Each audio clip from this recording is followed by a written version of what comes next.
भाई चंद्रशेखर आज़ाद जी की सरकार जब बनेगी तो हमारे लोगों को पूर्ण रूप से हक अधिकार मिलेगा और आरक्षण और यूजीसी भी मिलने का काम। जब हमारे लोगों की हत्या की जाती है, हमारे बहन बेटियों का बलात्कार किया जाता है, तब तो उस पर मुकदमा नहीं लिखा जाता। और जब हमारे लोगों पे अन्याय होता है तब तो उसकी पुलिस प्रशासन सुनवाई नहीं। सरकार इनकी है, प्रशासन इनकी है, तो इनके लोगों पे झूठे मुकदमे कौन कर सकता है? कि एक्ट लागू होना चाहिए। आज भी तो हमारे लोगों के साथ छुआछूत भेदभाव होता है। आज भी मोहन भागवत कहते हैं जाति ब्राह्मणों ने बनाई। क्या हमने कहा क्या? ब्राह्मणों का नाम उनके लोग ले रहे हैं, आरएसएस के लोग ले रहे हैं। उनको क्यों नहीं कहते? उन पे आरोप क्यों नहीं लगाते? आज जब यूजीसी का कानून आया तो सारे सवर्ण समाज के लोग जो चाहते हैं कि भेदभाव दलित पिछड़ों के साथ होता रहे, अल्पसंख्यकों के साथ, वो लोग जो है इनके विरोध में उतर करके प्रदर्शन करने का काम किया। क्यों किया भाई? जब आंदोलन बहुजन समाज सड़कों पे तीव्र किया रहेगा, क्योंकि ये हमारे भविष्य के छात्रों का, उनके जीवन का सवाल है। साथियों नमस्कार, हम इस वक्त दिल्ली के जंतर मंतर में मौजूद हैं और सबसे पहले मैं चाहूँगा कि पूरा नज़ारा आपको दिखाया जाए।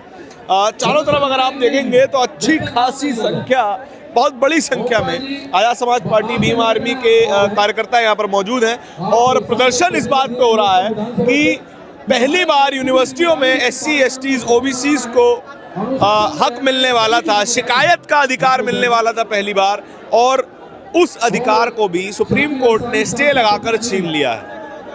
क्या कितना जायज है और क्या इस अधिकार को वापस हासिल कर पाएगा, यही बातचीत करने के लिए हम इस वक्त आए हैं। जानेंगे जो तमाम लोग आए हैं उन्हीं से ही। आपका क्या नाम है सर? मेरा नाम सुनील चौरसिया है। हाँ। मैं जामिया मिल्लिया इस्लामिया यूनिवर्सिटी से पॉलिटिकल साइंस में मास्टर्स कर रहा हूँ। अच्छा, आपको यूनिवर्सिटी में पहली बार अधिकार मिल रहे थे, आप यूनिवर्सिटी में झेलते भी होंगे जो कुछ होता है। पहली बार शिकायत का अधिकार मिल रहा था, पहली बार में ही एक ही सुनवाई और आपके अधिकार वो छीन लिए गए। अब इसको वापस हासिल करने का क्या तरीका हो सकता है? जैसा ही कि हम सब बहुजन समाज के लोग जानते हैं कि आंदोलन हमेशा बहुजन समाज को तुरंत नहीं मिला, उनको संघर्ष करना पड़ा है सड़कों पे। सड़कों पे संघर्ष करना पड़ा है, तभी बहुजन समाज के लोगों को हक अधिकार मिले हैं। ऐतिहासिक उदाहरण हमारे पास है, मंडल आयोग भी जद्दोजहद के बाद मिला। तो ये हमको आंदोलन करके ही मिलेगा, इतनी आसानी से ये मनवादी व्यवस्था देने वाली नहीं है। ये हमारा छात्रों का, लेकिन ये भी तो कहा जा रहा है ना कि अगर आप एक ही समाज को गलत बता रहे हैं, हमेशा केवल जनरल कैटेगरी को बता दिया कि नहीं ये तो हमेशा गलत ही होंगे, ये कभी सही नहीं हो सकते। देखिए, ऐसा उसमें कहा ही नहीं गया कि जनरल गलत होगा। सुप्रीम कोर्ट तो ऐसा मान रहा है ना कि भेदभावपूर्ण भाषा है। दरअसल उसमें जो उसकी फ्रेमिंग में तो कुछ गड़बड़ियां पाई सुप्रीम कोर्ट में। वो आर्टिकल 15 के तहत कुछ खामियां पाई गई, उसके तहत उसको उन्होंने होल्ड पे रख दिया, स्टे लगाया। इसका मतलब ये नहीं कि सुप्रीम कोर्ट अभी सवर्णों के फेवर में हो गया है। हाँ, मानते हैं कि वहाँ की व्यवस्था अभी भी खास करके SC, ST बैकवर्ड के रिप्रेजेंटेशन वहाँ कम है, बट सुप्रीम कोर्ट पे बहुजन समाज का भी यकीन है, वहाँ से भी न्याय का रास्ता खुलता है। तो अब भी आपको यकीन बाकी है कि मतलब पहली सुनवाई होती है, तुरंत मामला लिस्ट भी हो जाता है और पहली सुनवाई में स्टे मिल जाता है आपको। आप इतना बड़ा आंदोलन कर रहे हैं, सुप्रीम कोर्ट जाएंगे तो बात नहीं सुनी जाएगी। जब आंदोलन बहुजन समाज सड़कों पे तीव्र किया रहेगा, क्योंकि ये हमारे भविष्य के छात्रों का, उनके जीवन का सवाल है।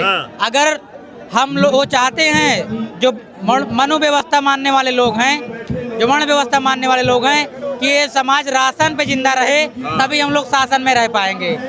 अगर पढ़ लिख जाएगा तो अपने हक अधिकारों के लिए आवाज उठाएगा। समाज तो राशन में खुश है ना, 80 करोड़ लोगों को राशन मिल रहा है, उसको खुश है हमारा। वो खुशी दिखाई जा रही है। असली खुशी बच्चों को होती है जब वो रोजगार पाते हैं, उनके हक अधिकार से, अब जो उनको हक अधिकार सदियों से नहीं मिले थे, उनको समाज में सम्मान मिलने लगता है, अच्छे कपड़े पहनने और आज़ादी पाते हैं, हमारी महिलाएं विभिन्न पदों पे आ जाती हैं, तब लगता है कि यहाँ संवैधानिक अधिकार मिल रहा है। सुप्रीम कोर्ट को अभी बहुजन समाज के प्रति और विनम्र होकर काम करना चाहिए, सोशल जस्टिस की तरफ काम करना चाहिए, ऐसा हम युवा उनसे मांग करते हैं। क्योंकि माननीय न्यायालय का हम लोग सम्मान करते हैं, हमेशा करते रहेंगे, क्योंकि न्यायालय ही एक ऐसा मात्र दरवाजा है जहां पर पार्लियामेंट में अगर उसी तरीके से काम होता है तो वहां पर रोक लगाई जा सकती है। ऐसे सधे हुए जवाब देने वाले युवाओं की जरूरत भी पड़ती है। जामिया से हैं सर, आप कहाँ से हैं? आप क्या नाम है? मैं प्रतापगढ़ से हूँ, चंद्रकेश नाम है मेरा, और मैं जिला प्रभारी हूँ पार्टी का, भाई चंद्रशेखर आजाद जी। तो आपकी पार्टी को संसद तक में तो बोलने नहीं देते, 2.5 मिनट का समय दिया जाता है, एक ही सांसद है आपके, तो आप अपनी बातें 2.5 मिनट के अंतराल में कैसे रख पाएंगे? और आप इतना बड़ा आंदोलन भी कर रहे हैं। उम्मीद है कि सुप्रीम कोर्ट जैसी संस्थाओं में आपकी सुनवाई हो पाएगी? बिल्कुल हो पाएगी। हाँ। ये देखो, कुछ लोगों के गलत हो जाने से सारे लोग गलत नहीं होते हैं। हाँ। और संसद में जो कम टाइम दिया जाता है, एक समय आएगा कि हाँ, ये जो भीड़ देख रहे हैं ना, ये सरकार अपनी बना करके भाई को पूरा संसद में जो है समय देने का काम करेगी। इस तरह से जो आज ये समाज को यूजीसी पर अपना विरोध कुछ लोग कर रहे हैं, गंदी मानसिकता के लोग, यूजीसी का समर्थन में आज जो ये समाज उतरा है भाई चंद्रशेखर आजाद जी के नेतृत्व में, आगे भाई चंद्रशेखर आजाद जी की सरकार जब बनेगी तो हमारे लोगों को पूर्ण रूप से हक अधिकार मिलेगा और आरक्षण और यूजीसी भी मिलने का काम। लेकिन ये बताइए, अब इस यूजीसी के कानून में कुछ लोग बता रहे हैं कि भैया हमारे बच्चों का भविष्य खराब हो जाएगा, आपको तो अधिकार मिल जाएंगे, आपने कहीं फर्जी कंप्लेंट डाल दी तो हमारे बच्चों का भविष्य खराब है, ऐसा बोल रहे हैं। ये बताओ, SC ST लगा है, हाँ। कितने ऐसे लोग हैं जिनके ऊपर फर्जी मुकदमा लगा है। हाँ। जब हमारे लोगों की हत्या की जाती है, हमारे बहन बेटियों का बलात्कार किया जाता है, तब तो उस पर मुकदमा नहीं लिखा जाता, और जब हमारे लोगों पे अन्याय होता है तब तो उसकी पुलिस प्रशासन सुनवाई नहीं। सरकार इनकी है, प्रशासन इनकी है, तो इनके लोगों पे झूठे मुकदमे कौन कर सकता है? हाँ। जो अन्याय हो रहा है हमारे लोगों के, उसके लिए हमारे लोग लड़ रहे हैं, उसकी मांग कर रहे हैं कि एक्ट लागू होना चाहिए, क्योंकि हमारे कमेटी में सब आपके लोग, SC ST OBC कमेटी में, महिलाएं कमेटी में, बिल्कुल, तो उस कमेटी में जाके कहीं और किसी और को न्याय थोड़ा ही मिलेगा। बिल्कुल नहीं मिल सकता। इनके लोग चपरासी से लेकर सुप्रीम कोर्ट तक बैठे हुए हैं। हाँ। और हर एक जो है प्रधान से लेकर के प्रधानमंत्री तक इनके लोग बैठे हुए हैं, तो हमारे लोगों को न्याय कहाँ से मिलेगा? हम आज जो ये सड़कों पर उतरे हैं, ये आज दिखाने का काम किए हैं कि हम वर्चस्व अपना बना करके इनकी संख्या ज़्यादा है, इनको हम लोग निचले स्तर पर रख करके हमेशा गुलामी कराने का काम करें। 90% की आबादी है आपकी, 90% की आबादी, 10% की आबादी पर रौब जमाना चाहिए, 10% वाली 90 पे कैसे जमा सकते हैं? देखिए, बाबू जगदेव प्रसाद कुशवाहा ने कहा था, जिसकी जितनी संख्या भारी उसकी उतनी हिस्सेदारी, लेकिन वो हिस्सेदारी आज तक मिली नहीं है। उस हिस्सेदारी के लिए हमारी लड़ाई चल रही है, उस समानता के लिए लड़ाई चल रही है, जो आज हम लोग दिल्ली की ब्राह्मण तो कहते हैं ना, रिजर्वेशन मिल गया आपको, अधिकार मिल गया अपना। वो तो सदियों से कहते थे। हाँ। वो तो सदियों से कहते थे कि ये भूखे नहीं हैं, ये लोग समान हैं, इनके पास नौकरियां हैं, वो लोग तो सदियों से कहते थे। लेकिन आज भी तो हमारे लोगों के साथ छुआछूत भेदभाव होता है। आज भी हमारे बहन बेटियों का बलात्कार किया जाता है। आज NCRB का डाटा उठा करके देख लीजिए, उससे पता लग जाएगा कि रोहित बेमूला हो या पायल तड़वी हो, ये लोग बैकवर्ड समाज से ही तो थे, आदिवासी समाज से तो थे। इनका क्यों शोषण किया गया? क्यों जो है इनका जातिगत इनके ऊपर शोषण किया गया? आत्महत्या करने के लिए मजबूर हो गए। इसी दिल्ली के एम्स में जो है कई बच्चों ने 2008 में जो है आत्महत्या करने का काम किया। क्यों किया? नहीं, आप वो केस दिखा रहे हैं। रोहित वेमुला के बारे में कहते हैं रोहित वेमुला तो दलित ही नहीं थे, पायल तड़वी ने किस जातिगत दबाव के अंदर आके आत्महत्या की, इसका कोई सबूत ही नहीं है। इस तरह की बातें भी आती हैं। देखिए, ये वर्ण व्यवस्था बनाई गई है ना, सारा कारण वर्ण व्यवस्था का है।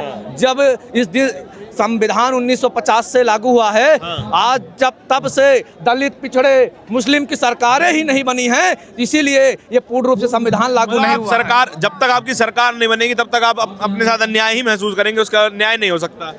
देखो, जो बाबा साहब अम्बेडकर ने वोट की ताकत दी है, अब हमारे भाई चंद्रशेखर आजाद जी अपने संगठन और पार्टी के बैनर तले समाज को जागरूक करके अपने वोट के अधिकार के हिसाब से ताकत का महसूस करा करके अपनी सरकार बना करके जो है पूर्ण रूप से संविधान को लागू करा करके अपने लोगों को सारी सुख सुविधा देने का काम। फिर आप तो कभी ये वाली बात तो ऐसा हो गई कि ब्राह्मणों ने आपको इतने सालों तक दबाया, अब आप कह रहे हैं कि नहीं उल्टी लाठी चलाएंगे हम, क्या ऐसा है? देखो, ब्राह्मणों को तो हम नहीं कह सकते, लेकिन जो कुछ ब्राह्मणवादी मानसिकता के लोग हैं ना, मनुवादी मानसिकता के लोग हैं ना, उनसे हमें दिक्कत है। उन्होंने जाति बनाई, जाति हमारे लोगों ने बनाई क्या? जाति उनके लोगों ने बनाई है। आज भी मोहन भागवत कहते हैं जाति ब्राह्मणों ने बनाई क्या? हमने कहा क्या? ब्राह्मणों का नाम उनके लोग ले रहे हैं, RSS के लोग ले रहे हैं, उनको क्यों नहीं कहते? उन पे आरोप क्यों नहीं लगाते? आज जब UGC का कानून आया तो सारे सवर्ण समाज के लोग जो चाहते हैं कि भेदभाव इन दलित पिछड़ों के साथ होता रहे, अल्पसंख्यकों के साथ, वो लोग जो है इनके विरोध में उतर करके प्रदर्शन करने का काम किया। क्यों किया भाई? आज वो लोग चाहते हैं कि ये दबे कुचले समाज के लोग जिस तरह से गुलामी, बेबसी, लाचारी, दुख भरी जिंदगी जीने का काम किए, उसी तरह से इनको हम लोग राशन पे जिंदा रखने का काम करें। क्योंकि ये गुलाम रहेंगे, ये गरीब रहेंगे तो हमारे जो है अधीन रहेंगे। ये मैं आपको बता देना चाहता हूँ कि ये गुलामी की जड़ें इतनी गहरी हैं, गुलामी की जड़ें ये इतनी गहरी हैं कि जिनका हमारे लोगों का गला पकड़ना चाहिए, हमारे लोग उनका पैर पकड़ने का काम कर रहे हैं। इसीलिए आज ये दशा आए पकड़ रहे हैं पैर। अब कोई अब आके आपको ये थोड़ी बोल रहा है कि बामन को बुलाओ ही बुलाओ अपने घर में, कोई ये थोड़ी बोल रहा है कि आप जातिगत मानो ही। आप पैर पकड़ने की क्या जरूरत है? देखिए, पैर पकड़ने का जो विषय है ना, अब ये खत्म हो रहा है। इसीलिए उनके पेट में दर्द हो रहा है, मनुवादियों के पेट में दर्द हो रहा है कि हमारा पैर कौन पकड़ेगा। यही तो सवाल है। आज पैर पकड़ने वाले खत्म हो जाएंगे इसकी वजह से। ये बात बहुत जबरदस्त है। कैमरे के पीछे मेरे साथी तौहीद के साथ मैं धारण, बहुत बहुत शुक्रिया। दस्तक की आपसे गुजारिश है कि अगर इसको बचाना चाहते हैं तो नेशनल दस्तक को सब्सक्राइब करने के लिए रेड कलर के सब्सक्राइब बटन को दबाएं, फिर बेल आइकन की घंटी दबाएं। नेशनल दस्तक को बचाने के लिए बहुत जरूरी है कि हर खबर को शेयर करें, लाइक करें, कमेंट जरूर करें।